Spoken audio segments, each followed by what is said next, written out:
Apenas una década después de que los hermanos Wright volaran por primera vez, el mundo vio el nacimiento de un arma terrible. Se trataba de un arma destinada a cambiar radicalmente el modo de luchar. El avión se empleó en la guerra.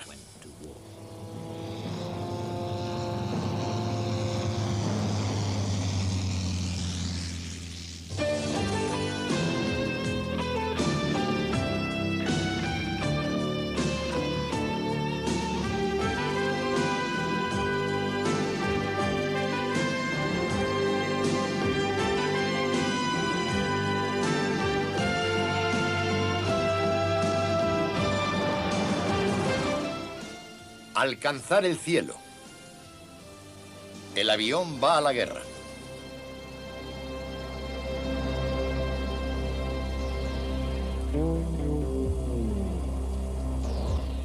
A lo largo del siglo XX, los aviones han añadido una nueva y amenazadora dimensión a la forma de combatir.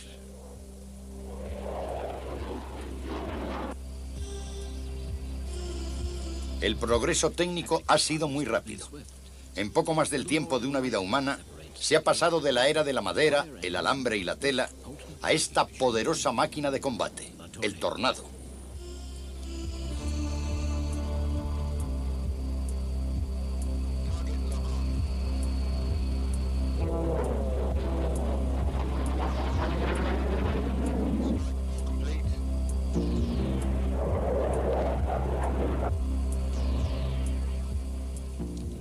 En la actualidad vuelan a velocidades supersónicas, pero su propósito sigue siendo el de sus predecesores de hace 80 años, destruir al enemigo.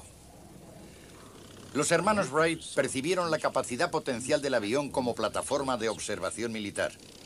Los primeros a los que intentaron vender este potencial fueron las Fuerzas Armadas de los Estados Unidos, Francia y Gran Bretaña. Pero en aquella época, los militares no estaban muy seguros de lo que se podía lograr con este nuevo y curioso invento. Aunque pronto comenzaron a apreciar su utilidad para el reconocimiento. El Bosquet fue uno de los primeros aeroplanos encargados por la nueva Fuerza Aérea de Gran Bretaña, los Reales Cuerpos Aéreos. Cuando me uní por primera vez a los cuerpos aéreos, no había aviones de combate propiamente dichos. De hecho, en nuestro escuadrón, casi todos los aviones habían sido expropiados a dueños privados o a las escuelas de vuelo civiles.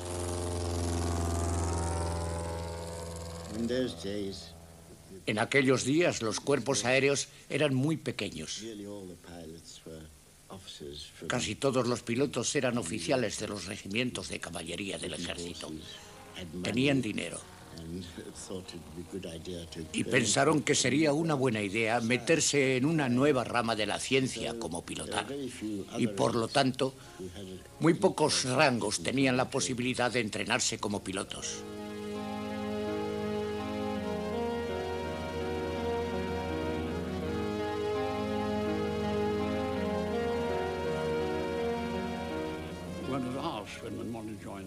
Te preguntaban si querías unirte a los cuerpos aéreos.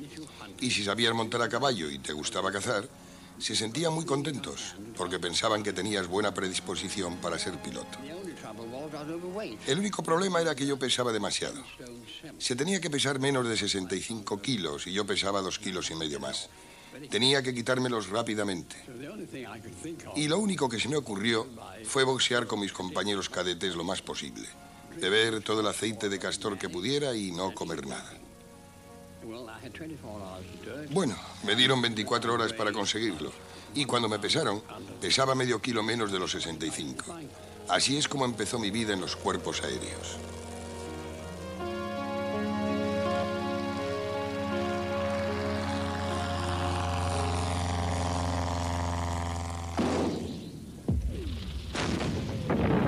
Al comienzo de la Primera Guerra Mundial, a los comandantes les presentaron una sorprendente colección de armas nuevas. Artillería de largo alcance, las ametralladoras y el avión. Pensaron que el único papel que podía hacer esta nueva máquina era el de reconocimiento. observar a las tropas enemigas y vigilar a la artillería. Pero si los generales parecían apreciar el papel del avión, no ocurrió lo mismo con muchas de las tropas atrapadas en el infierno de las trincheras.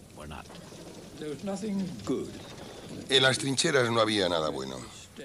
Ya pueden imaginarse el hedor de los hombres al pudrirse. Había ratas por todas partes comiéndose a los muertos. Y si uno podía hacer algo para escapar de eso, bueno, era como el paraíso. Y por supuesto, lo primero en lo que pensabas era en la Fuerza Aérea.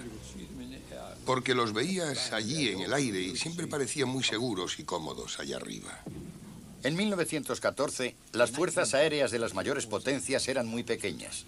Los británicos empezaron la guerra con solo 63 aviones, pero pronto reconocieron su valor.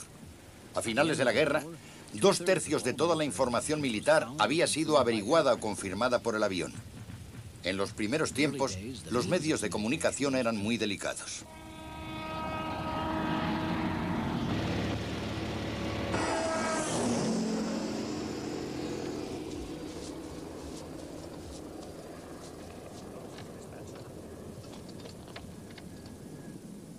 Será mejor que enviemos esto al cuartel general tan pronto como sea posible. Para los primeros pilotos navales como Wolfram Eisenlohr, conseguir hacer llegar la información era todavía más difícil. Si la noticia era importante o urgente, llevábamos con nosotros palomas mensajeras, ya que en aquellos tiempos no había radio. Escribíamos nuestro informe en un pedacito de papel que metíamos en un tubo metálico y lo atábamos a una pata de la paloma. Luego soltábamos la paloma y normalmente llegaba sin problemas.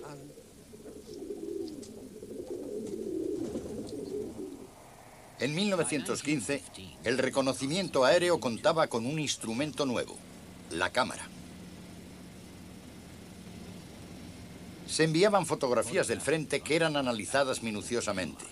Los comandantes del ejército recibían así una valiosa información. El reconocimiento fue la tarea más importante de las fuerzas aéreas a lo largo de la guerra en los dos bandos. Siempre que el tiempo lo permitía, había pilotos en el frente fotografiando lo que hacía el enemigo. Se estaba poniendo difícil mantener secretos, así que los dos bandos se dispusieron a acabar con esto. La primera respuesta fueron los cañones antiaéreos desde tierra. Pero pronto, los pilotos empezaron también a armarse. Así nació el combate aéreo.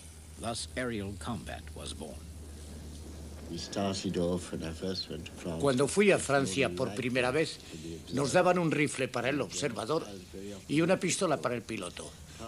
Ya es bastante difícil acertar a un blanco con una ametralladora como para poder acertarle con un rifle y una pistola. Si le dabas algo era pura cuestión de suerte. Fue una guerra muy limpia. Cuando derribábamos a un alemán solíamos devolver cualquier paquete o maleta. Nos acercábamos al avión y cogíamos sus propiedades para arrojarlas en cualquier aeródromo alemán. Y ellos hacían lo mismo con nosotros, pero con el avance de la guerra las cosas cambiaron algo, todos fuimos ya menos caballeros. En los primeros meses de la guerra, los franceses eran los líderes de la aviación militar. Su fuerza aérea se ampliaba rápidamente y fueron los primeros que colocaron una ametralladora en un avión. La colocaron encima del ala superior, pero resultaba difícil manejarla. Lo que el piloto necesitaba era un arma fija que disparara hacia adelante, para que pudiera apuntar a todo el avión. A Roland Garros se le ocurrió una solución.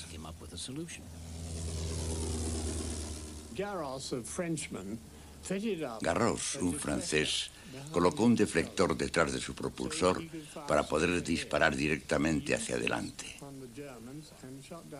Lo usó contra los alemanes y derribó a 4 o 5 rápidamente. Esto desanimó mucho a los alemanes, que se dirigieron a Fokker y le dijeron: tienes que darnos algo que podamos disparar a través del propulsor. Anthony Fokker y sus ingenieros inventaron pronto un sistema mejor, el engranaje interruptor. Sincronizaba los disparos de la ametralladora con el propulsor y las balas pasaban a través de su barrena.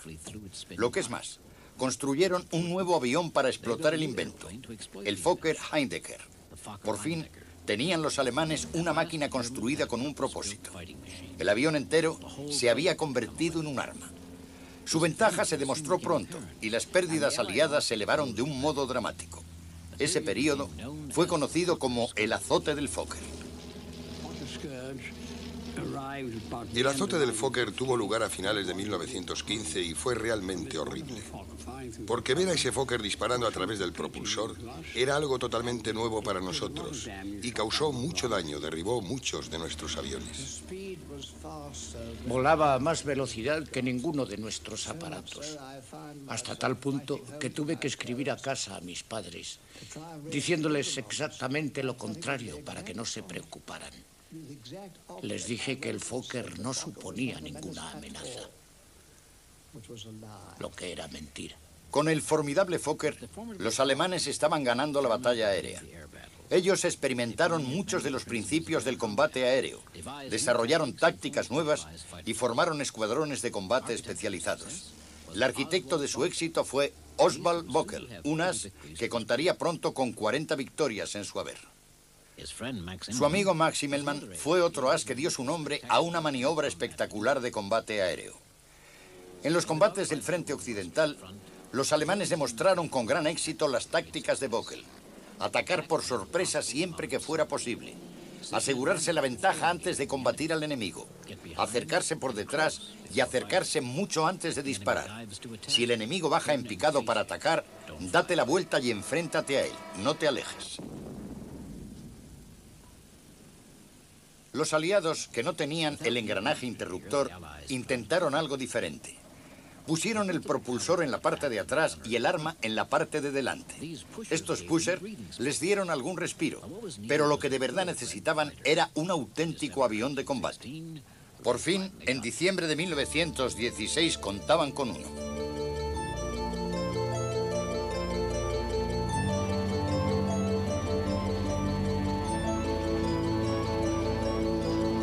El Sopwith Pup fue uno de los primeros aviones de combate británicos que llevaba una ametralladora sincronizada que disparaba a través del propulsor.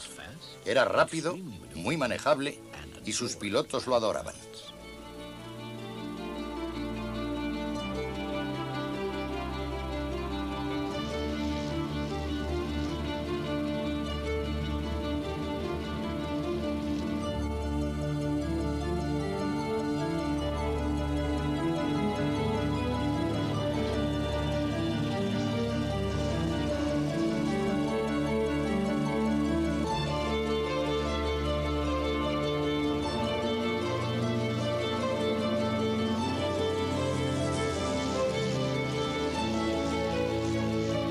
En los 2 años transcurridos desde el comienzo de la guerra, el diseño de aviones había mejorado de un modo espectacular.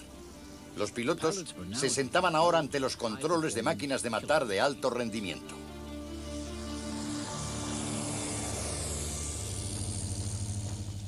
En 1916, los aliados contaban con una mayoría de aviones de casi 2-1, y la maquinaria industrial alemana trabajaba a pleno rendimiento para intentar igualar el número. Fue un período de rápido cambio tecnológico. La ventaja oscilaba continuamente. Pasaba de un bando al otro al inventarse nuevos aviones. Los pilotos de combate pedían siempre mayor velocidad. Para conseguirlo, los diseñadores construían motores más potentes. Mayor velocidad en el combate aéreo significaba mayor fuerza para los nuevos aviones de combate.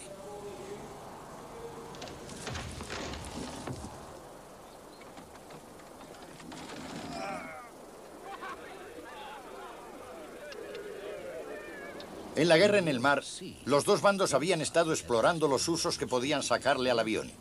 En 1916, los alemanes hundieron un destructor ruso y demostraron lo vulnerables que podían ser los barcos.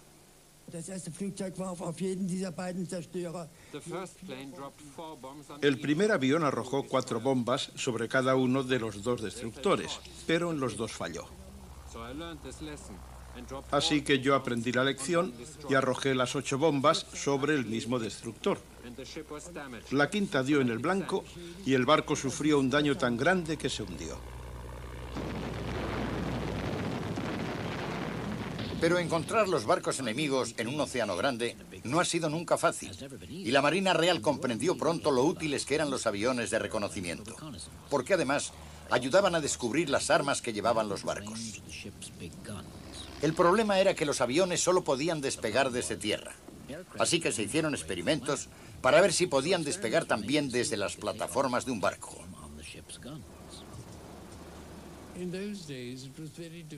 En aquellos tiempos era muy difícil conseguir que despegara un avión desde las plataformas de un barco de combate, porque la Marina no entendía el problema.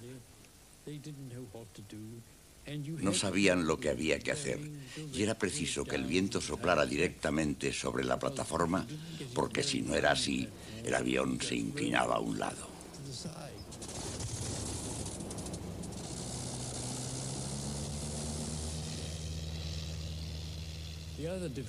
La otra dificultad era que al llegar al final de la plataforma no habíamos cogido bastante velocidad y nos caíamos hacia el mar, pero lográbamos subir antes de llegar al agua. Teníamos 12 metros para conseguirlo. Lanzar un avión desde una plataforma era una cosa, pero conseguir que volviera a aterrizar en el barco era otra muy diferente.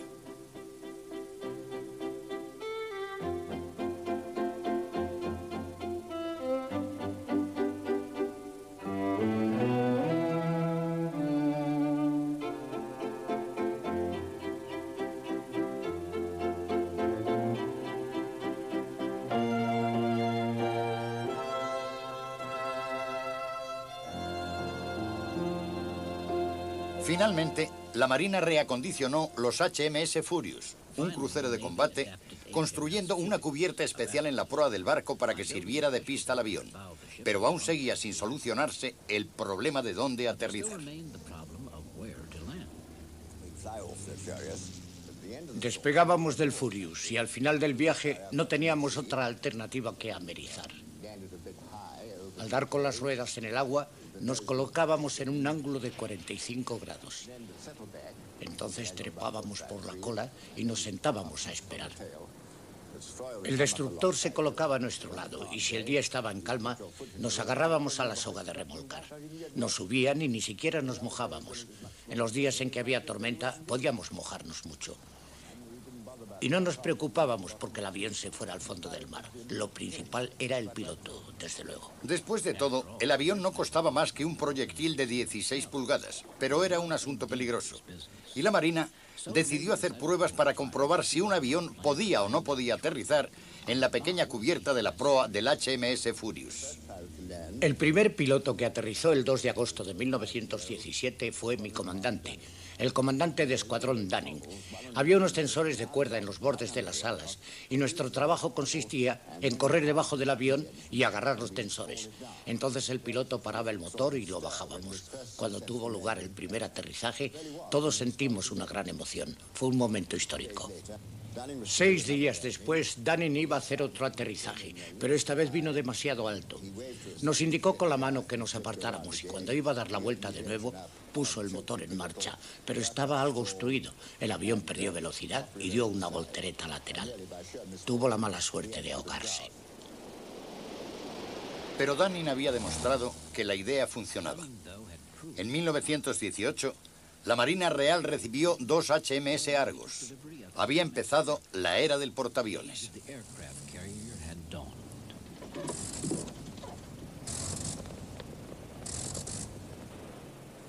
Pero aterrizar en una cubierta nunca ha sido fácil.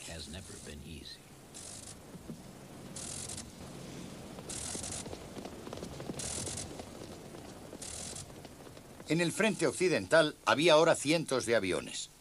Pero la estrategia de los dos bandos era diferente. Los aliados adoptaron una política de ofensiva continua, patrullando sin cesar sobre las líneas enemigas. Su diseñador fue el comandante de los Reales Cuerpos Aéreos, el general Hugh Trenchard. Fue una táctica que costó la vida a muchos pilotos. En 1916, la esperanza de vida de un piloto del frente occidental era de 3 semanas. En abril de 1917 había bajado a 2. Los alemanes estaban ganando la batalla aérea.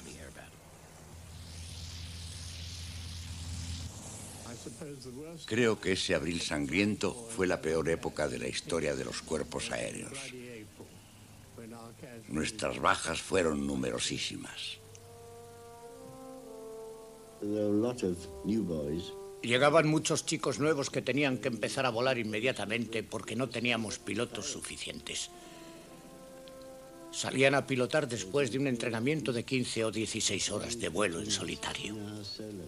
En la primavera de 1917, los reales cuerpos aéreos perdieron el 20% de sus pilotos en 6 semanas.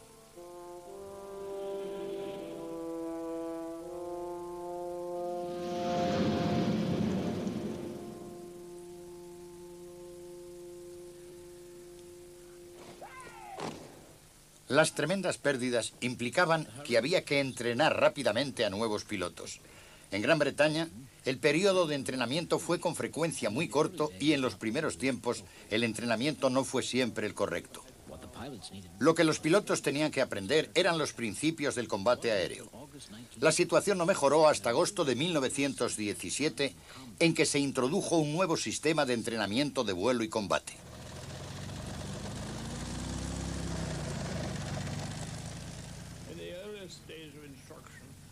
Los primeros días de instrucción los alumnos rompían muchos aviones, así que los llamábamos los unos. Rompían más aviones que los alemanes. Solo era una broma. Cuando los alumnos habían aprendido a volar, se les enviaba a hacer un curso de armas. Allí aprendían a disparar con deflectores en unos instrumentos muy ingeniosos. Para ser un buen piloto de combate tenías que saber disparar, tener mucho valor, claro, y muy buena vista. El problema era que en nuestro bando había muchos pilotos maravillosos que eran muy malos tiradores. Tenían todo lo necesario para ser buenos pilotos, pero no sabían disparar. La táctica aliada del patrullaje de ofensiva les daba poco respiro a los nuevos pilotos que llegaban al frente. Si tenían suerte, tal vez pilotaran los nuevos SE-5. El SE-5 era un avión muy estable. Tenía una espléndida plataforma de armas. Podía bajar tan rápidamente como los alemanes y con él nos encontrábamos definitivamente en igualdad de condiciones.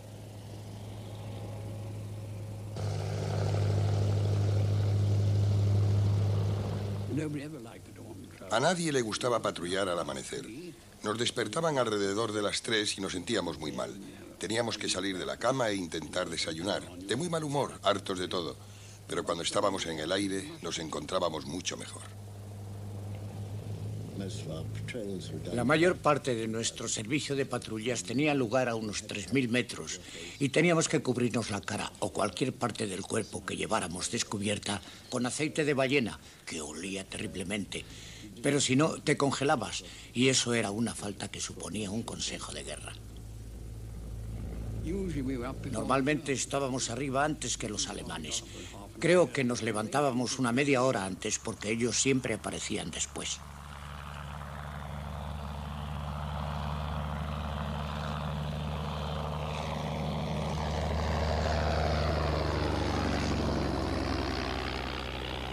La patrulla tenía que vigilar la aparición de aviones de reconocimiento alemanes como el LVG, lento pero muy bien armado.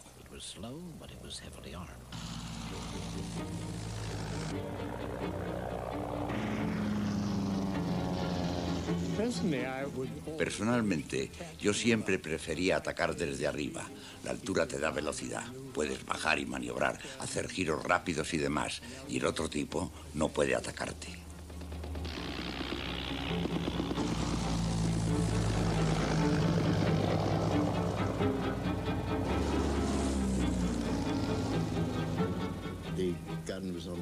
El arma iba en la parte superior del ala y tenías un trinquete que te permitía bajarla hasta delante de la cara para recargar y luego subirla de nuevo. Pero Val, al que conocía bastante bien, solía dejarla abajo y disparar todas las balas en un radio de 130 metros. Los alemanes no podían hacer nada porque no lo veían. Así derribó muchos aviones.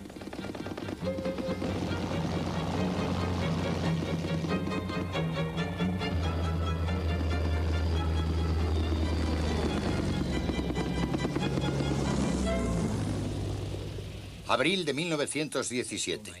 Los Estados Unidos declaran la guerra a Alemania y amenazan con llenar de aviones los cielos de Europa. Y sin embargo, antes de la guerra, América solo disponía de 2 docenas de pilotos de combate preparados y de un puñado de aviones militares. Pero pronto, las líneas de producción construirían aviones a millares.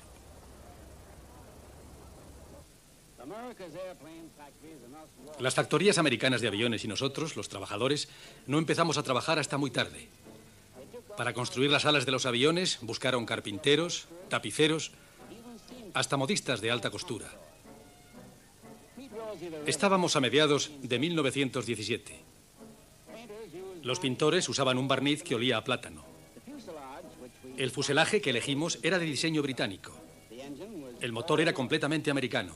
Su manufactura fue el logro de producción más importante de la guerra. En este país construimos un total de 4.500 aviones DH-4 provistos de un motor Liberty.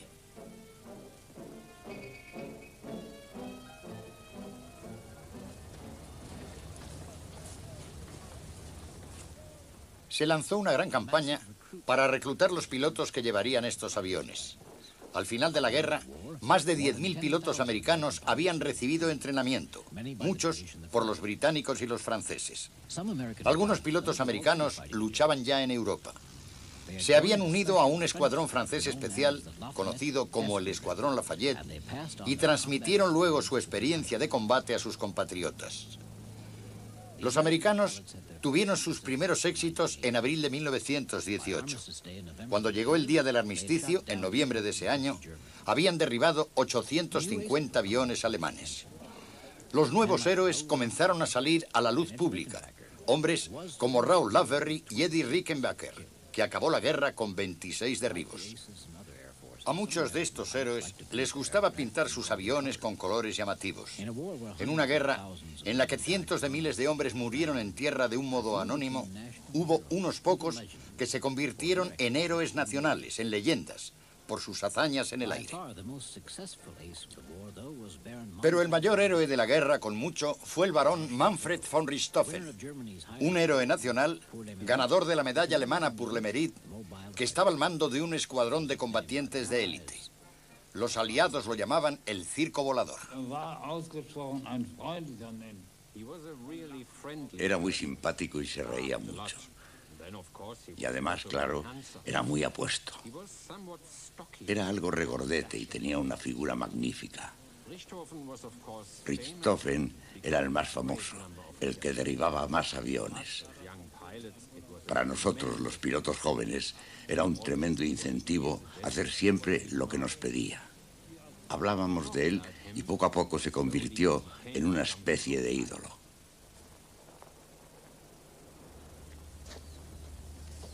Hay un avión que contribuyó más que ningún otro a la leyenda de Richthofen, el Fokker triplano. Pintado de rojo, muy manejable, ponía en un puño los corazones de los pilotos aliados. Con él, derribó a su víctima número 80 y se convirtió en el as de la guerra, el de más éxito de los dos bandos.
Richthofen era un hombre sin nervios. De otro modo, no podría haber hecho lo que hizo. Nosotros estábamos asustados, lo admito, Y él decía, ¿a qué esperáis? Es muy fácil, adelante, disparad. Pero para nosotros no era tan fácil. Su táctica era que a causa de su buena vista reconocía al enemigo con tiempo de sobra. Entonces podía planear con exactitud cómo volar para lograr el elemento sorpresa, siempre naturalmente de espaldas al sol.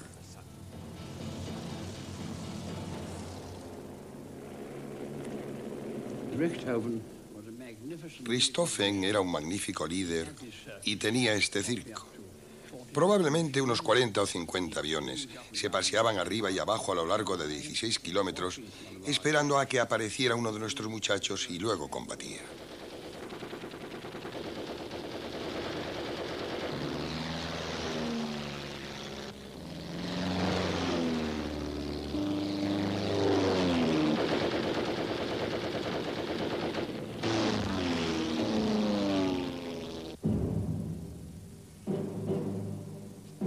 En 1918, el avión como máquina de combate había cumplido su mayoría de edad y encima de las trincheras tenían lugar enormes combates. Combatían por el dominio del cielo.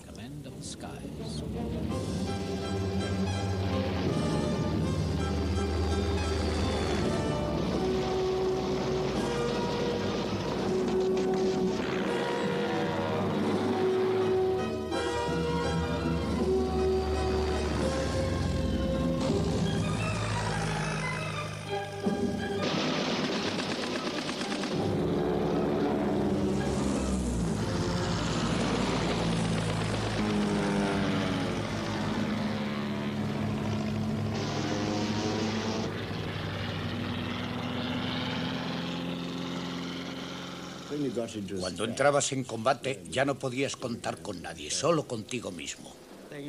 Era una lucha salvaje, como el perro que se come al perro. O le das tú o te da él.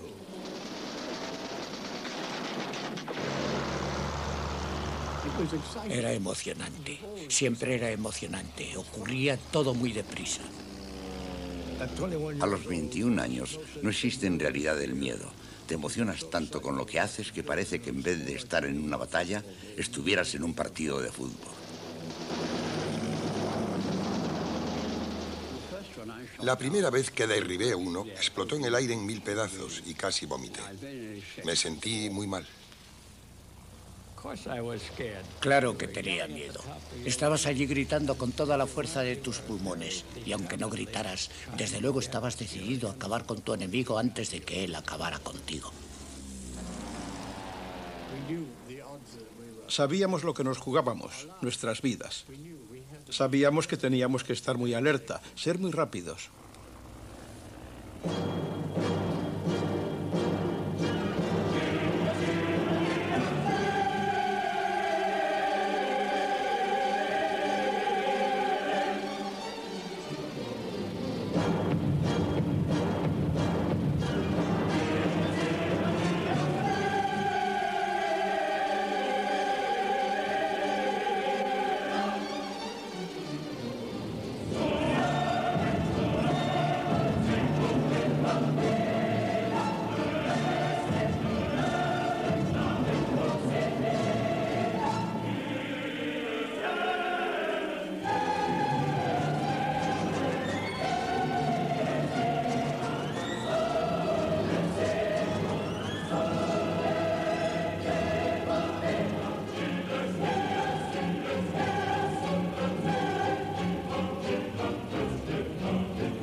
En las batallas aéreas surgían héroes que eran derribados tan pronto como habían alcanzado la fama.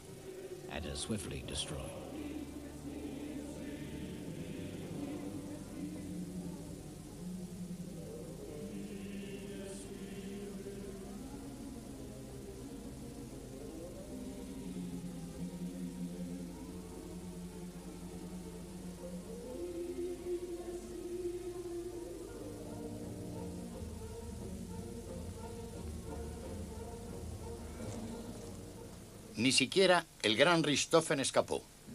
Aún sigue discutiéndose quién lo derribó. Un piloto canadiense, Roy Brown, estaba disparándole cuando se estrelló, pero también le disparaban unos hombres de infantería australianos. Los soldados desnudaron su famoso triplano para llevarse recuerdos, pero la leyenda de ese hombre era tal que los aliados lo enterraron con honores militares.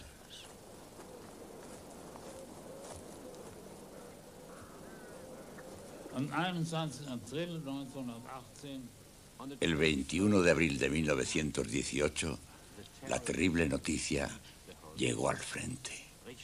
Richthofen ha muerto. No podíamos creerlo. ¿Cómo era posible que derribaran a Richthofen, a un hombre que volaba de un modo tan soberbio?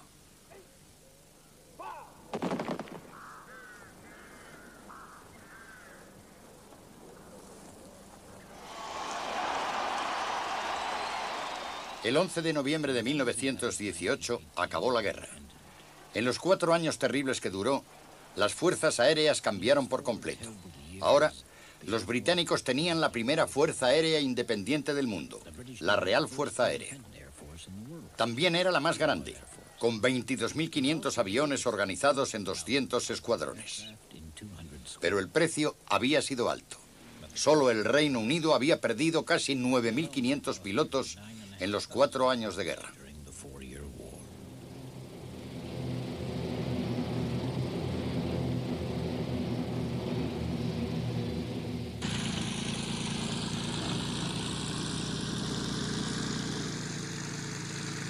Los aviones habían cambiado mucho durante la guerra.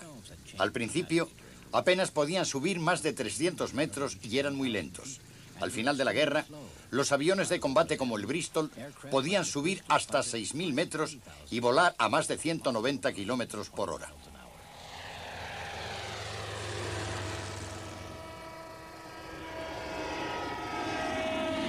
Rápido, manejable y muy bien armado, el avión de combate Bristol representaba todo el progreso técnico de los 4 años de lucha.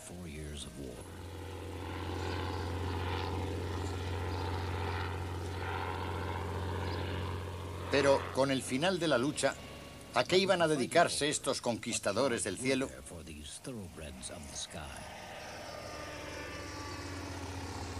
En 1920, Trenchard, ahora jefe de la Real Fuerza Aérea, encontró un trabajo para sus jóvenes: servir de policías del Imperio Británico. Un líder tribal y revolucionario de Somaliland, conocido como el Loco Mula, se había hecho fuerte en el país y comenzó a atacar a las tropas británicas.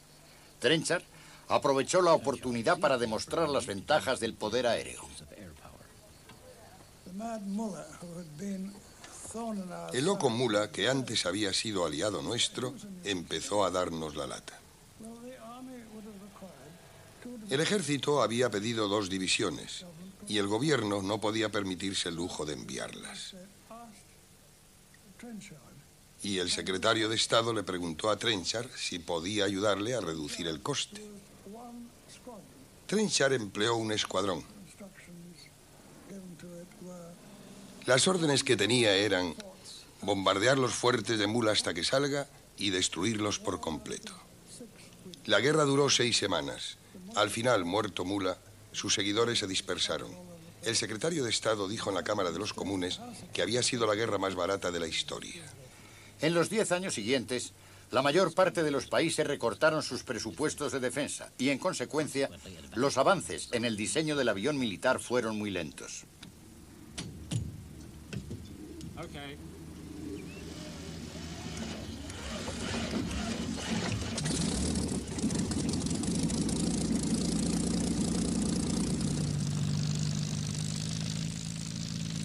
El Hawker Hind entró en servicio con la RAF en los años 30, pero su diseño le debía todavía mucho a sus predecesores de la Primera Guerra Mundial. La cabina abierta, el piloto delante y el observador con la ametralladora detrás.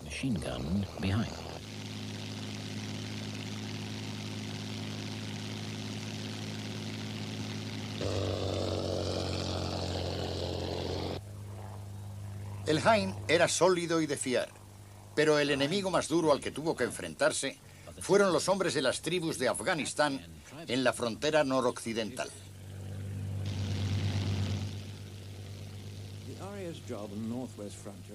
El trabajo de la RAF en la frontera noroccidental consistía en preservar la paz entre las tribus que vivían en la provincia fronteriza del noroeste en el límite con Afganistán.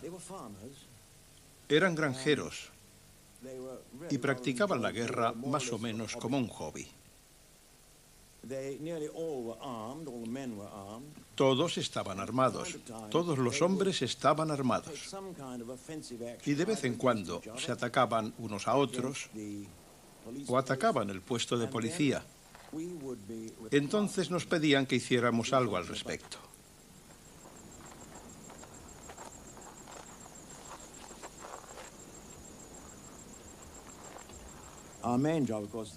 Nuestro trabajo principal era bombardear, y si los hombres de las tribus se portaban mal, si habían disparado contra alguien o robado algo, lo primero que hacíamos era arrojar panfletos para indicarles lo que pensábamos hacer y el motivo. Con un poco de suerte eso bastaba para que se calmaran, y si no, destruíamos una de las aldeas. Los panfletos les daban a las tribus 48 horas para evacuar sus aldeas.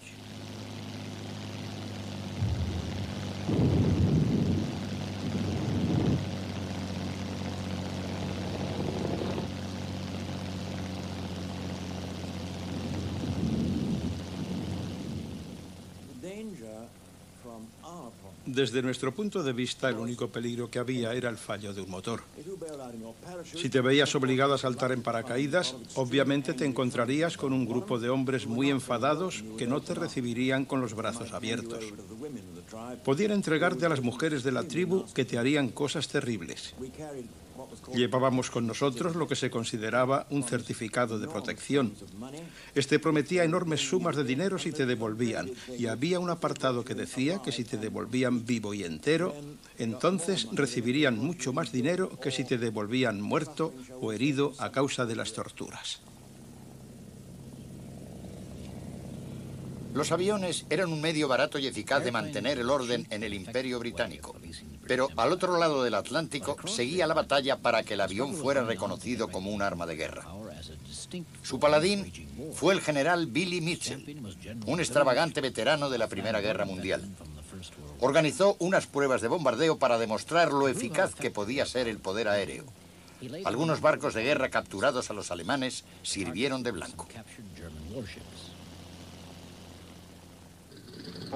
Para las pruebas, Billy Mitchell reunió rápidamente una fuerza que incluía algunos pilotos de la Marina que él había entrenado en Langley Field, Virginia. Les enseñó las mismas técnicas que había aprendido en la Primera Guerra Mundial. Encendieron los motores y la primera brigada aérea provisional despegó para llevar a cabo una misión que iba a probar el futuro que tenía la aviación militar. En una serie de demostraciones, cada una con un barco más grande que el anterior y con bombas más grandes, Mitchell y su grupo convencieron a una marina escéptica. Hundieron un submarino, un destructor, un crucero ligero y, lo más espectacular de todo, un acorazado, el Ostfriesland, con su casco protegido por 4 chapas blindadas.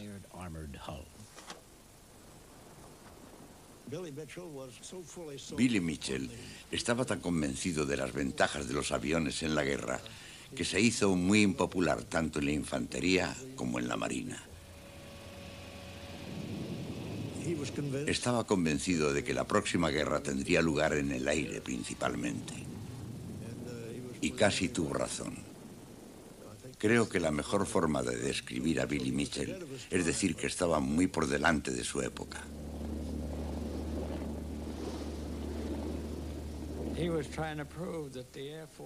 Intentaba demostrar que el poder aéreo tenía que convertirse en una fuerza aérea, y creo que lo probó.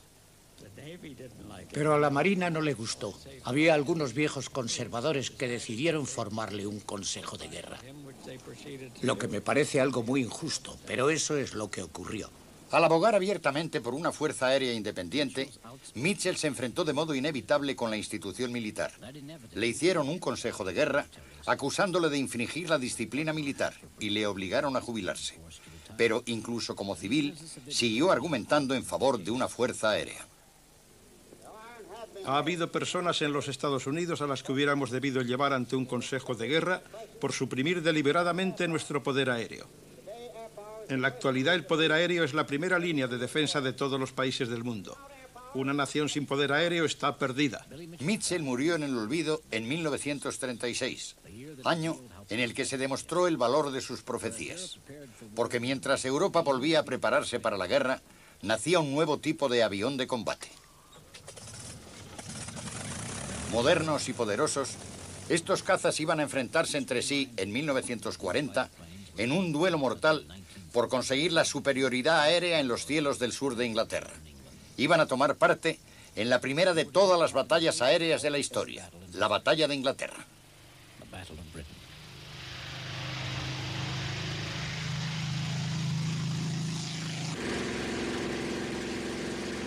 Estaba el Spitfire, tal vez el más atractivo de los cazas de la Segunda Guerra Mundial. Iba armado con 8 ametralladoras. Podía volar a más de 600 kilómetros por hora. El Hurricane era el otro caza principal de la RAF. Tal vez no tuviera la velocidad y el atractivo del Spitfire, pero iba a cargar con el peso de la lucha en la Batalla de Inglaterra.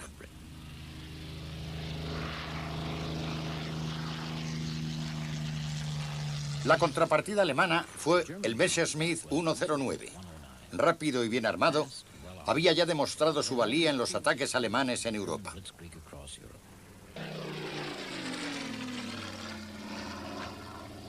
Aquí se preparaba para afrontar su mayor reto hasta la fecha, preparar el camino para la invasión de Gran Bretaña.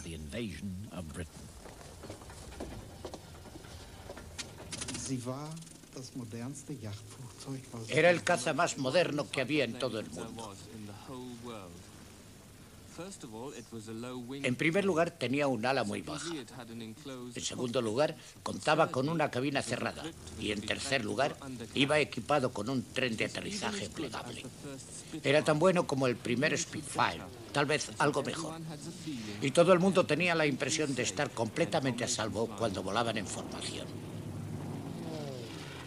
La invasión solo podría tener éxito si la Fuerza Aérea Alemana conseguía controlar el cielo.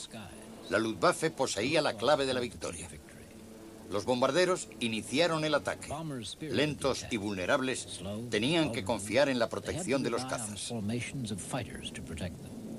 Los alemanes comenzaron bombardeando los barcos británicos en el canal y luego siguieron con las instalaciones de radares, atacaron los aeródromos y finalmente se volvieron contra las ciudades.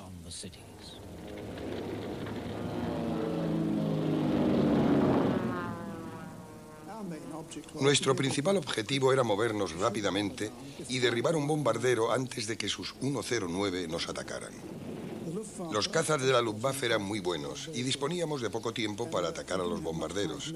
Pero nuestro objetivo principal era atacarlos siempre de camino hacia el blanco para intentar evitar el ataque o, cuando menos, causar daño a los bombarderos.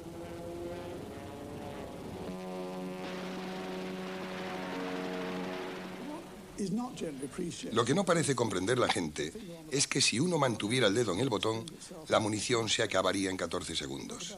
Solo se dispone de 2 ráfagas de 6 segundos. Por eso yo no disparaba hasta que estaba muy cerca.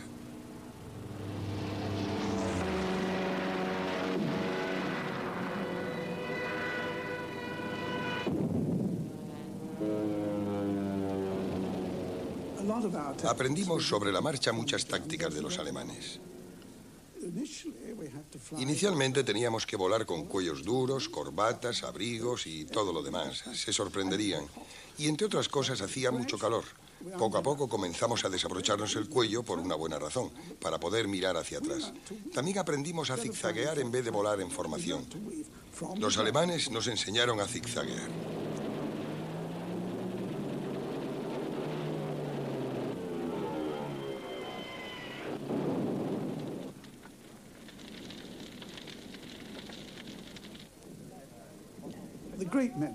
Lo que más recuerdo es el cansancio. Estábamos de servicio desde las 3:30 de la mañana hasta las 10:30 de la noche. En un mal día podíamos hacer 5 o 6 salidas contra el enemigo. Nunca teníamos pilotos suficientes. Teníamos pilotos, pero no estaban entrenados. Solo habían volado unas 8 horas cuando llegaban al escuadrón.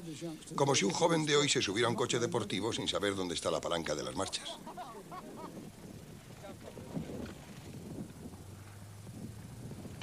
Solo la sección azul. Los pilotos de la RAF formaban un grupo cosmopolita, principalmente de británicos o ciudadanos del imperio que fueron reforzados por checos, polacos y franceses. Tenían mucha menos experiencia que los alemanes, pero contaban con la importante ventaja de estar operando sobre su propio territorio. El radar les avisaba de los ataques enemigos y les permitía salir en el momento oportuno, sin tener que pasar demasiado tiempo en el aire ni quemar demasiado combustible.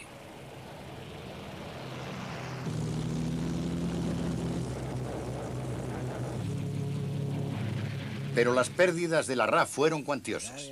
En agosto, 90 pilotos murieron y 60 resultaron heridos en solo 10 días. Las pérdidas alemanas fueron aún más grandes.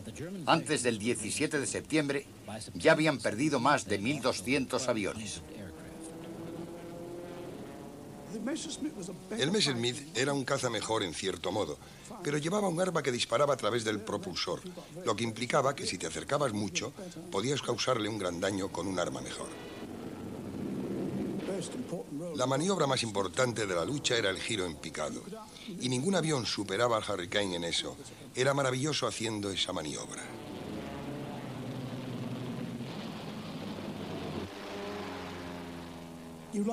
Uno perdía muchos amigos. Era lo más horrible de todo. Te vuelves más frío. No te haces amigo de la gente porque tienes miedo de perderlos. Y cuanto más tiempo vuelas, a más gente ves desaparecer.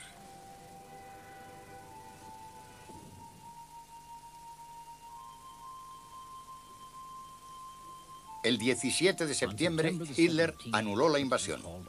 La Luftwaffe continuó con sus ataques durante muchos meses más, pero ya habían perdido la batalla. Como habían predicho Mitchell y Trenchard, el poder aéreo había salvado al país.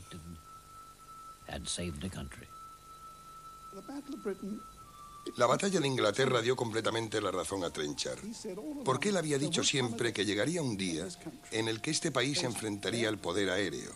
Y tenía razón, porque se diga lo que se diga sobre la batalla de Inglaterra, hay que tener presente una cosa. Fue la primera batalla que tuvo lugar solo en el aire, sin la infantería y sin la marina, lo que cambió el concepto de la guerra.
Los británicos empezaron la guerra con solo 63 aviones, pero pronto reconocieron su valor.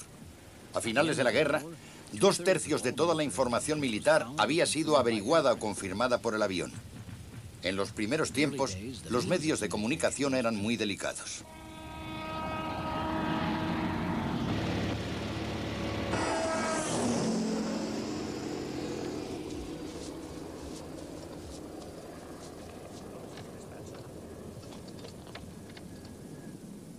Será mejor que enviemos esto al cuartel general tan pronto como sea posible. Para los primeros pilotos navales como Wolfram Eisenlohr, conseguir hacer llegar la información era todavía más difícil.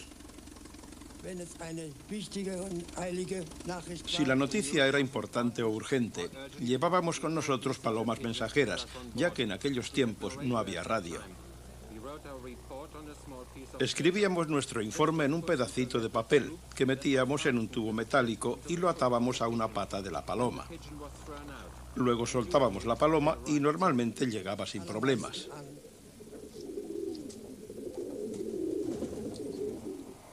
En 1915, el reconocimiento aéreo contaba con un instrumento nuevo, la cámara. Se enviaban fotografías del frente que eran analizadas minuciosamente. Los comandantes del ejército recibían así una valiosa información. El reconocimiento fue la tarea más importante de las fuerzas aéreas a lo largo de la guerra en los dos bandos. Siempre que el tiempo lo permitía, había pilotos en el frente fotografiando lo que hacía el enemigo. Se estaba poniendo difícil mantener secretos, así que los dos bandos se dispusieron a acabar con esto. La primera respuesta fueron los cañones antiaéreos desde tierra. Pero pronto, los pilotos empezaron también a armarse. Así nació el combate aéreo.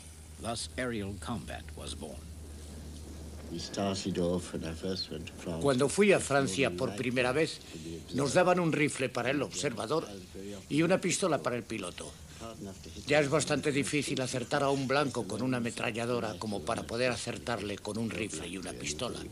Si le dabas algo era pura cuestión de suerte. Fue una guerra muy limpia. Cuando derribábamos a un alemán solíamos devolver cualquier paquete o maleta. Nos acercábamos al avión y cogíamos sus propiedades para arrojarlas en cualquier aeródromo alemán. Y ellos hacían lo mismo con nosotros, pero con el avance de la guerra las cosas cambiaron algo, todos fuimos ya menos caballeros. En los primeros meses de la guerra, los franceses eran los líderes de la aviación militar. Su fuerza aérea se ampliaba rápidamente y fueron los primeros que colocaron una metralladora. Fokker no suponía ninguna amenaza, lo que era mentira. Con el formidable Fokker, los alemanes estaban ganando la batalla aérea. Ellos experimentaron muchos de los principios del combate aéreo, desarrollaron tácticas nuevas y formaron escuadrones de combate especializados. El arquitecto de su éxito fue Oswald Bockel, un as que contaría pronto con 40 victorias en su haber. Su amigo Max Immelmann fue otro as que dio su nombre a una maniobra espectacular de combate aéreo. En los combates del frente occidental, los alemanes demostraron con gran éxito las tácticas de Bockel. Atacar por sorpresa siempre que fuera posible. Asegurarse la ventaja antes de combatir al enemigo. Acercarse por detrás y acercarse mucho antes de disparar. Si el enemigo baja en picado para atacar, date la vuelta y enfréntate a él. No te alejes. Los aliados, que no tenían el engranaje interruptor, intentaron algo diferente. Pusieron el propulsor en la parte de atrás y el arma en la parte de delante. Estos pusher les dieron algún respiro, pero lo que de verdad necesitaban era un auténtico avión de combate. Por fin, en diciembre de 1916 contaban con uno.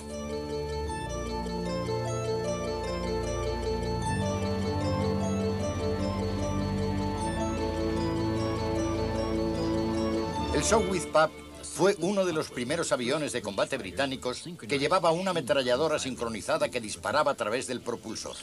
Era rápido, muy manejable y sus pilotos lo adoraban.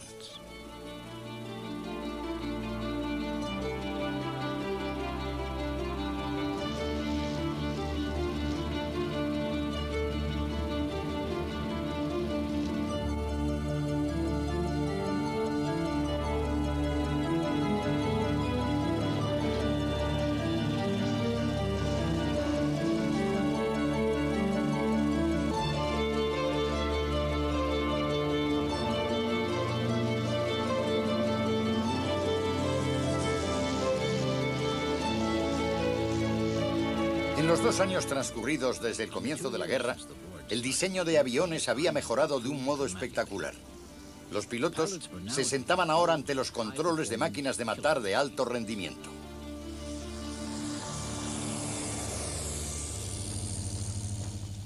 En 1916, los aliados contaban con una mayoría de aviones de casi 2-1, y la maquinaria industrial alemana trabajaba a pleno rendimiento para intentar igualar el número. Fue un período de rápido cambio tecnológico. La ventaja oscilaba continuamente. Pasaba de un bando al otro al inventarse nuevos aviones. Entonces nos pedían que hiciéramos algo al respecto.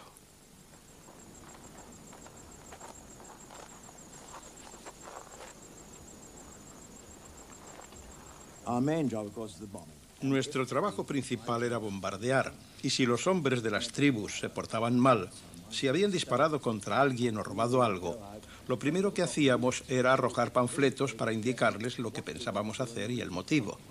Con un poco de suerte eso bastaba para que se calmaran, y si no, destruíamos una de las aldeas.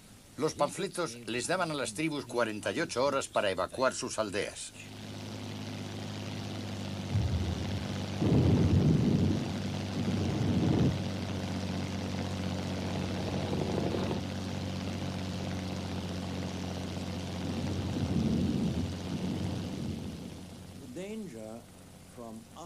Desde nuestro punto de vista, el único peligro que había era el fallo de un motor.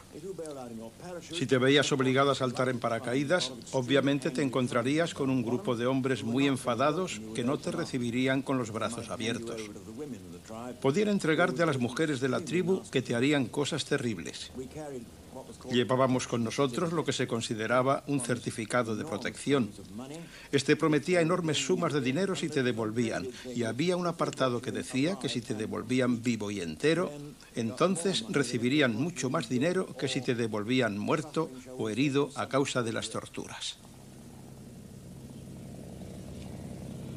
Los aviones eran un medio barato y eficaz de mantener el orden en el Imperio Británico. Pero al otro lado del Atlántico seguía la batalla para que el avión fuera reconocido como un arma de guerra. Su paladín fue el general Billy Mitchell, un extravagante veterano de la Primera Guerra Mundial. Organizó unas pruebas de bombardeo para demostrar lo eficaz que podía ser el poder aéreo. Algunos barcos de guerra capturados a los alemanes sirvieron de blanco. Para las pruebas, Billy Mitchell reunió rápidamente una fuerza que incluía algunos pilotos de la Marina que él había entrenado en Langley Field, Virginia. Les enseñó las mismas técnicas que había aprendido en la Primera Guerra Mundial. Encendieron los motores y la primera brigada aérea provisional despegó para llevar a cabo una misión que iba a probar el futuro que tenía la aviación militar.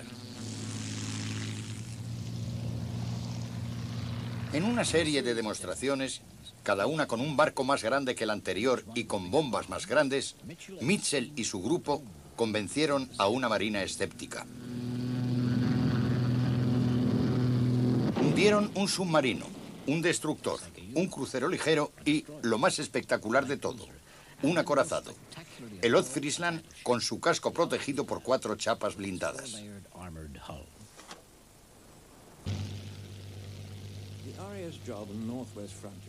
El trabajo de la RAF en la frontera noroccidental consistía en preservar la paz entre las tribus que vivían en la provincia fronteriza del noroeste en el límite con Afganistán.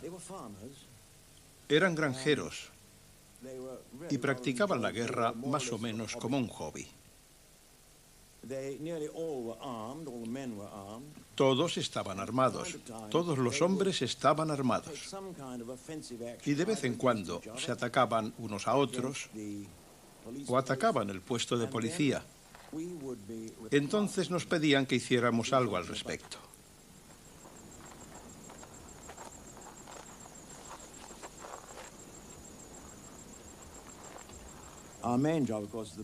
Nuestro trabajo principal era bombardear, y si los hombres de las tribus se portaban mal, si habían disparado contra alguien o robado algo, lo primero que hacíamos era arrojar panfletos para indicarles lo que pensábamos hacer y el motivo. Con un poco de suerte eso bastaba para que se calmaran, y si no, destruíamos una de las aldeas. Los panfletos les daban a las tribus 48 horas para evacuar sus aldeas.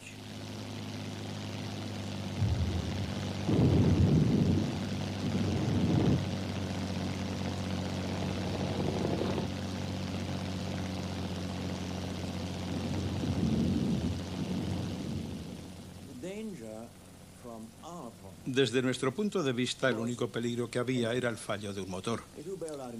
Si te veías obligado a saltar en paracaídas, obviamente te encontrarías con un grupo de hombres muy enfadados que no te recibirían con los brazos abiertos.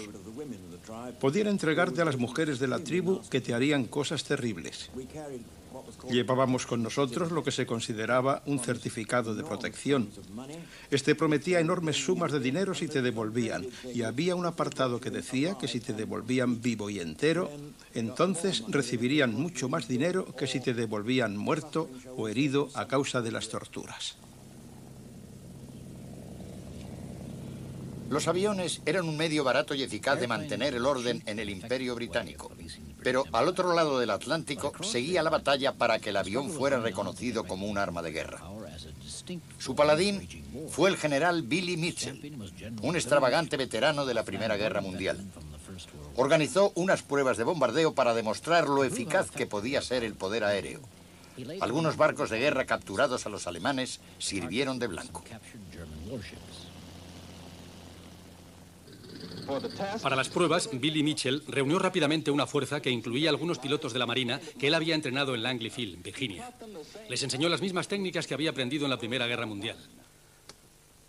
Encendieron los motores a través del propulsor.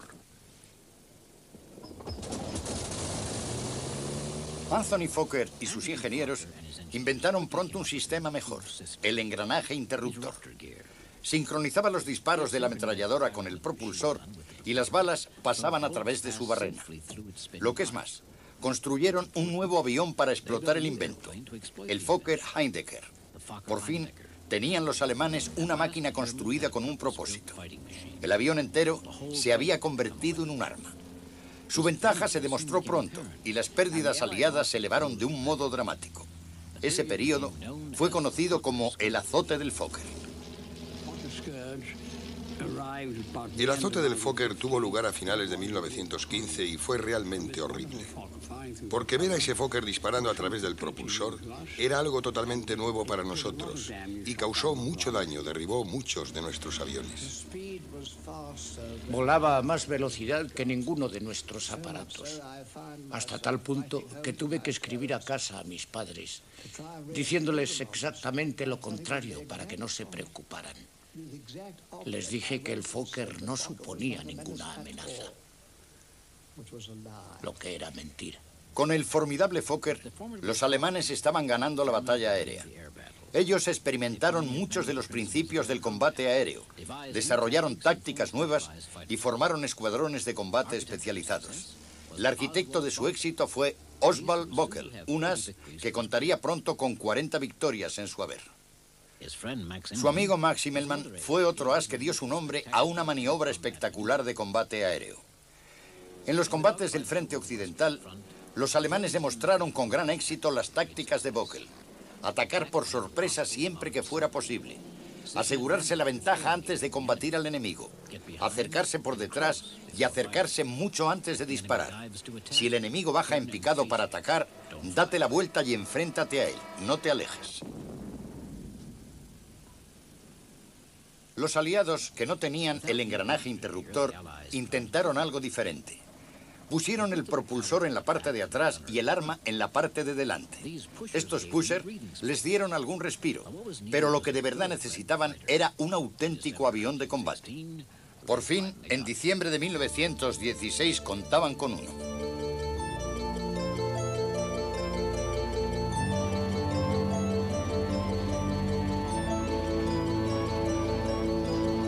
El Sopwith Pup fue uno de los primeros aviones de combate británicos que llevaba una ametralladora sincronizada que disparaba a través del propulsor. Era rápido, muy manejable y sus pilotos lo adoraban.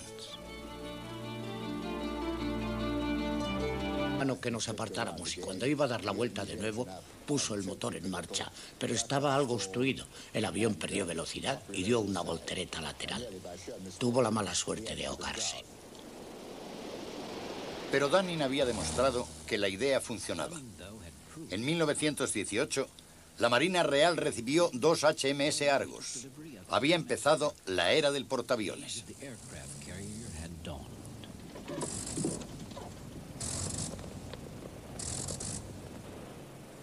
Pero aterrizar en una cubierta nunca ha sido fácil.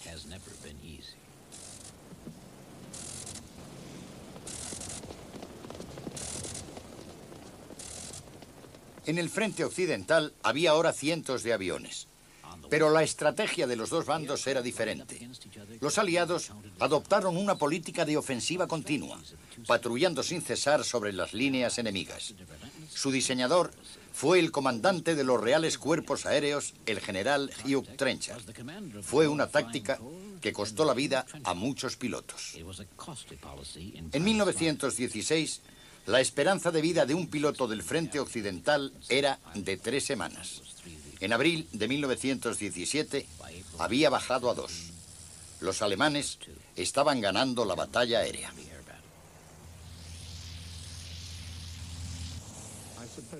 Creo que ese abril sangriento fue la peor época de la historia de los cuerpos aéreos. Nuestras bajas fueron numerosísimas. Llegaban muchos chicos nuevos que tenían que empezar a volar inmediatamente porque no teníamos pilotos suficientes. Salían a pilotar después de un entrenamiento de 15 o 16 horas de vuelo en solitario. En la primavera de 1917, los Reales Cuerpos Aéreos perdieron el 20% de sus pilotos en 6 semanas.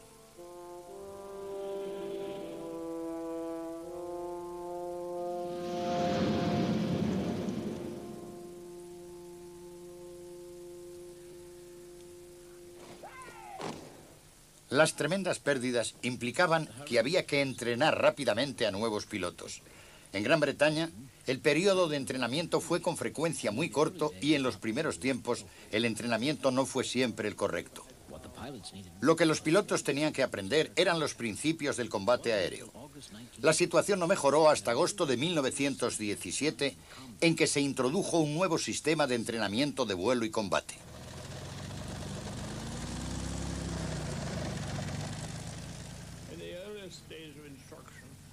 Los primeros días de instrucción, los alumnos rompían muchos aviones, así que los llamábamos los unos. En 6 semanas.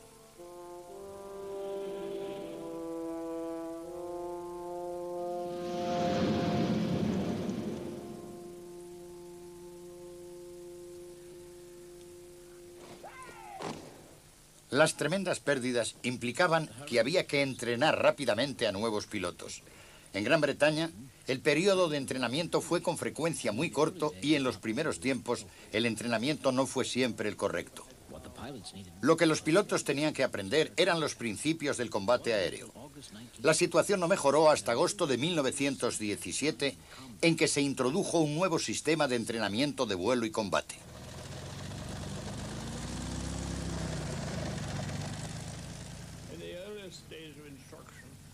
Los primeros días de instrucción, los alumnos rompían muchos aviones, así que los llamábamos los unos. Rompían más aviones que los alemanes. Solo era una broma. Cuando los alumnos habían aprendido a volar, se les enviaba a hacer un curso de armas. Allí aprendían a disparar con deflectores en unos instrumentos muy ingeniosos. Para ser un buen piloto de combate tenías que saber disparar, tener mucho valor, claro, y muy buena vista. El problema era que en nuestro bando había muchos pilotos maravillosos que eran muy malos tiradores. Tenían todo lo necesario para ser buenos pilotos, pero no sabían disparar. La táctica aliada del patrullaje de ofensiva les daba poco respiro a los nuevos pilotos que llegaban al frente. Si tenían suerte, tal vez pilotaran los nuevos SE-5. El SE-5 era un avión muy estable. Tenía una espléndida plataforma de armas. Podía bajar tan rápidamente como los alemanes y con él nos encontrábamos definitivamente en igualdad de condiciones.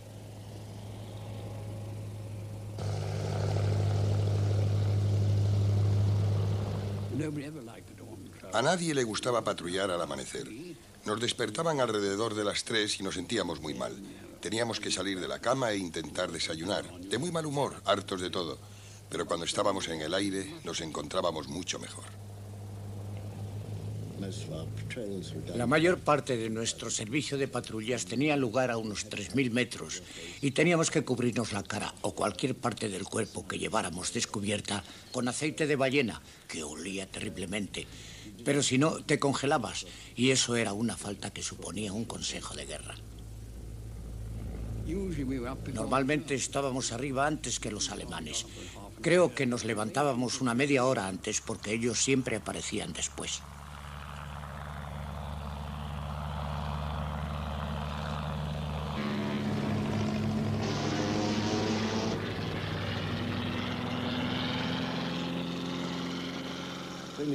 Cuando entrabas en combate ya no podías contar con nadie, solo contigo mismo. Era una lucha salvaje, como el perro que se come al perro. O le das tú o te da él.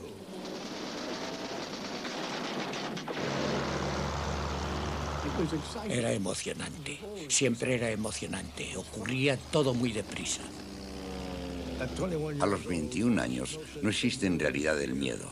Te emocionas tanto con lo que haces que parece que en vez de estar en una batalla, estuvieras en un partido de fútbol. La primera vez que derribé uno, explotó en el aire en 1000 pedazos y casi vomité. Me sentí muy mal. Claro que tenía miedo. Estabas allí gritando con toda la fuerza de tus pulmones. Y aunque no gritaras, desde luego estabas decidido a acabar con tu enemigo antes de que él acabara contigo. Sabíamos lo que nos jugábamos, nuestras vidas. Sabíamos que teníamos que estar muy alerta, ser muy rápidos.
En las batallas aéreas surgían héroes que eran derribados tan pronto como habían alcanzado la fama.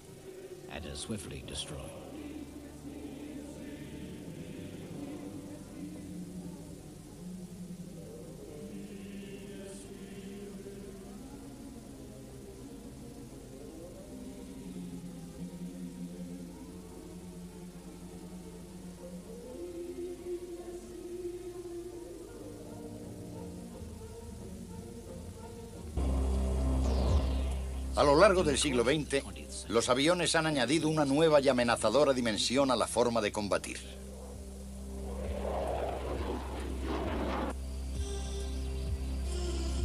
El progreso técnico ha sido muy rápido. En poco más del tiempo de una vida humana, se ha pasado de la era de la madera, el alambre y la tela, a esta poderosa máquina de combate, el Tornado.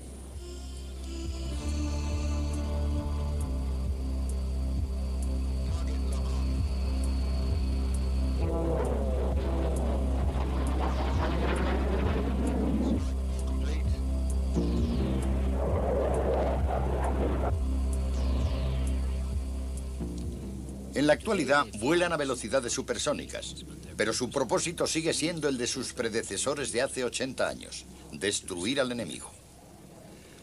Los hermanos Wright percibieron la capacidad potencial del avión como plataforma de observación militar. Los primeros a los que intentaron vender este potencial fueron las Fuerzas Armadas de los Estados Unidos, Francia y Gran Bretaña. Pero en aquella época, los militares no estaban muy seguros de lo que se podía lograr con este nuevo y curioso invento. aunque pronto comenzaron a apreciar su utilidad para el reconocimiento. El Bosquet fue uno de los primeros aeroplanos encargados por la nueva Fuerza Aérea de Gran Bretaña, los Reales Cuerpos Aéreos. Cuando me uní por primera vez a los cuerpos aéreos, no había aviones de combate propiamente dichos. De hecho, en nuestro escuadrón, casi todos los aviones habían sido expropiados a dueños privados o a las escuelas de vuelo civiles.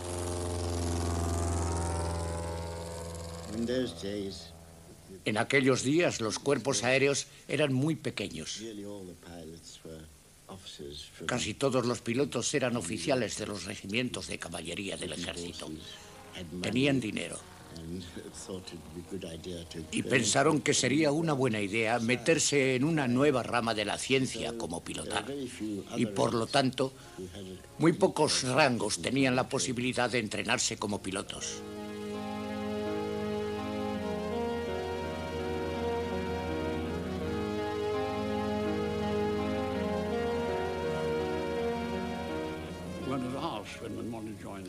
Te preguntaban si querías unirte a los cuerpos aéreos. Y si sabías montar a caballo y te gustaba cazar, se sentían muy contentos, porque pensaban que tenías buena predisposición para ser piloto. El único problema era que yo pesaba demasiado. Se tenía que pesar menos de 65 kilos y yo pesaba 2,5 kilos más. Los aviones de combate como el Bristol podían subir hasta 6.000 metros y volar a más de 190 kilómetros por hora.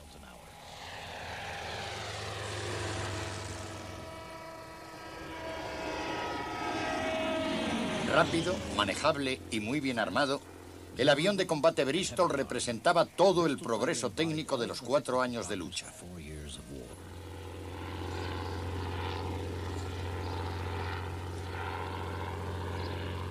Pero con el final de la lucha, ¿a qué iban a dedicarse estos conquistadores del cielo?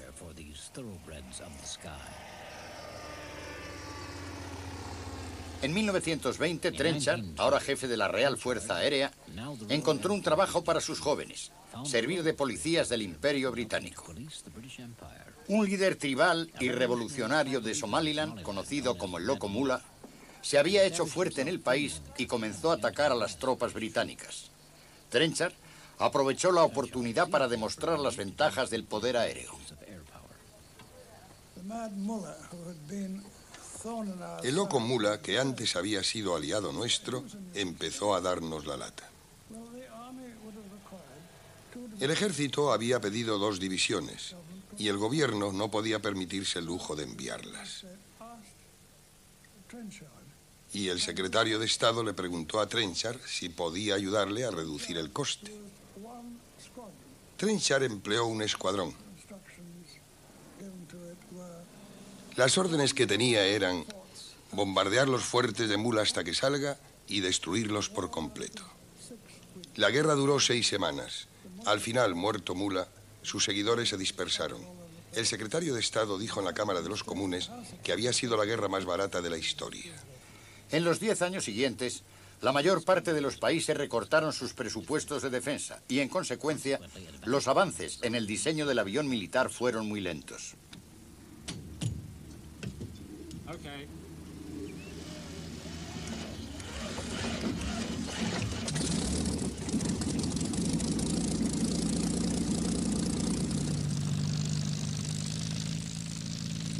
El Hawker Hind entró en servicio con la RAF en los años 30, pero su diseño le debía todavía mucho a sus predecesores de la Primera Guerra Mundial. La cabina abierta, el piloto delante y el observador con la ametralladora detrás.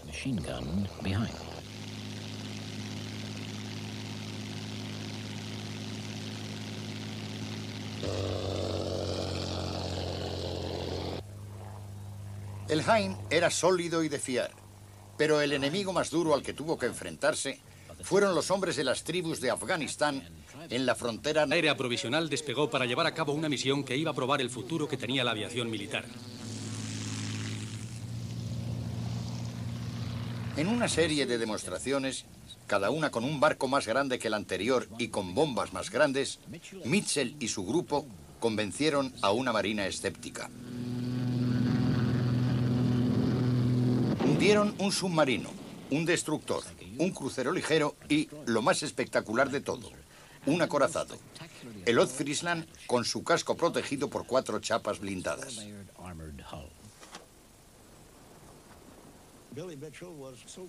Billy Mitchell estaba tan convencido de las ventajas de los aviones en la guerra que se hizo muy impopular tanto en la infantería como en la marina.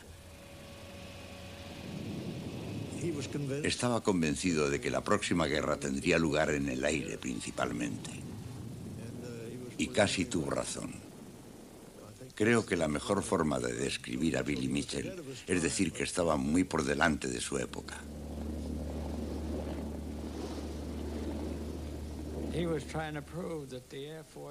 Intentaba demostrar que el poder aéreo tenía que convertirse en una fuerza aérea, y creo que lo probó.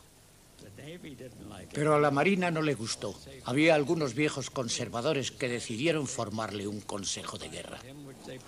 Lo que me parece algo muy injusto, pero eso es lo que ocurrió. Al abogar abiertamente por una fuerza aérea independiente, Mitchell se enfrentó de modo inevitable con la institución militar. Le hicieron un consejo de guerra acusándole de infringir la disciplina militar y le obligaron a jubilarse. Pero incluso como civil, siguió argumentando en favor de una fuerza aérea. Ha habido personas en los Estados Unidos a las que hubiéramos debido llevar ante un consejo de guerra por suprimir deliberadamente nuestro poder aéreo. En la actualidad, el poder aéreo es la primera línea de defensa de todos los países del mundo. Una nación sin poder aéreo está perdida. Mitchell murió en el olvido en 1936, año en el que se demostró el valor de sus profecías. Porque mientras Europa volvía a prepararse para la guerra, nacía un nuevo tipo de avión de combate. Modernos y poderosos, estos cazas iban a enfrentarse entre sí en 1940 en un duelo mortal por conseguir la superioridad aérea en los cielos del sur de Inglaterra. Iban a tomar parte en la primera de todas las batallas aéreas de la historia, la Batalla de Inglaterra.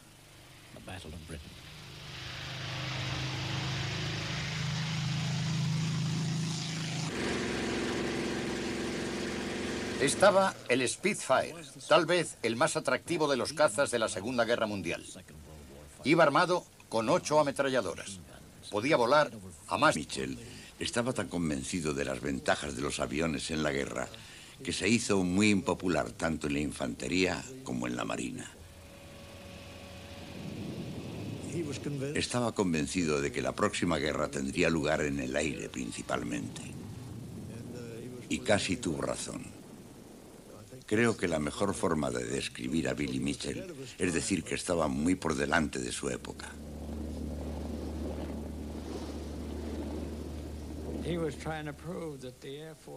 Intentaba demostrar que el poder aéreo tenía que convertirse en una fuerza aérea, y creo que lo probó. Pero a la Marina no le gustó. Había algunos viejos conservadores que decidieron formarle un consejo de guerra. Lo que me parece algo muy injusto, pero eso es lo que ocurrió. Al abogar abiertamente por una fuerza aérea independiente, Mitchell se enfrentó de modo inevitable con la institución militar. Le hicieron un consejo de guerra acusándole de infringir la disciplina militar y le obligaron a jubilarse. Pero incluso como civil, siguió argumentando en favor de una fuerza aérea. Ha habido personas en los Estados Unidos a las que hubiéramos debido llevar ante un consejo de guerra por suprimir deliberadamente nuestro poder aéreo. En la actualidad, el poder aéreo es la primera línea de defensa de todos los países del mundo. Una nación sin poder aéreo está perdida. Mitchell murió en el olvido en 1936, año en el que se demostró el valor de sus profecías. Porque mientras Europa volvía a prepararse para la guerra, nacía un nuevo tipo de avión de combate. Modernos y poderosos, estos cazas iban a enfrentarse entre sí en 1940 en un duelo mortal por conseguir la superioridad aérea en los cielos del sur de Inglaterra. Iban a tomar parte en la primera de todas las batallas aéreas de la historia, la Batalla de Inglaterra.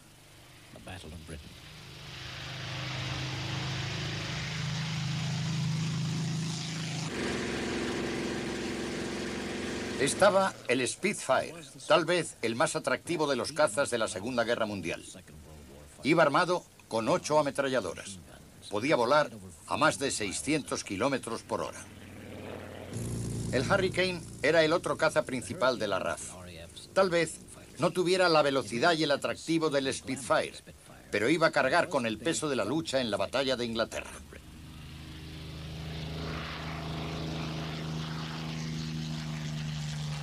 La contrapartida alemana fue el Messerschmitt 109. Rápido y bien armado, había ya demostrado su valía en los ataques alemanes en Europa.